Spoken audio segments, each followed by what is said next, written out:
For us, RPGs are a really broad category. There's like incredible diversity in what that word means for us. And it's really, it's sort of almost a collection of different kinds of features, and you can pull them together in a whole variety of ways.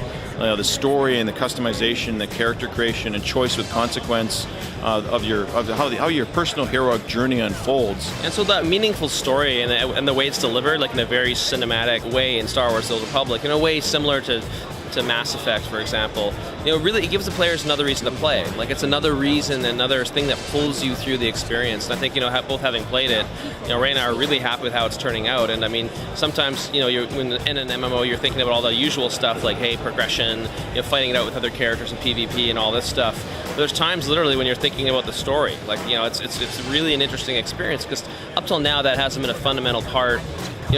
People have done story, but not in the sort of the depth and every fiber of the game that we've done. But it seems to be working really well. I mean, the fan feedback, we've been doing public testing, it's been huge, and it's working. Countless people have died because of him. The Republic should be planting his head on a stake, not offering him protection. Arguably, a game like Grand Theft Auto or Red Dead Redemption, I just finished that recently, a wonderful game. There's a lot of RPG elements in that game, and yet it wasn't characterized that way. It was characterized as, more action-adventure, action game kind of thing. So, it's got a lot of attributes of the games we make as well. And they're kind of approaching the same problem from a different side. And we're kind of broadening our audience and broadening the kinds of features we put in our games, even as they're trying to add in more of the features traditionally associated with RPGs. I don't think that's a bad thing at all. You're almost more trouble than you're worth.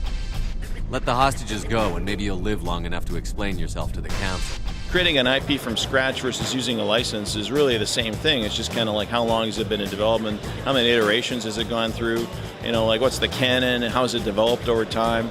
And for us to be able to be part of creating a universe like Star Wars or Dungeons and Dragons or other IPs where we have a lot of reverence for, it's an honor. It's an honor to work with the folks at Lucasfilm, LucasArts, and help to build some of that out in the Old Republic, for example, or Knights of the Old Republic before that. No, wait! You can't do this!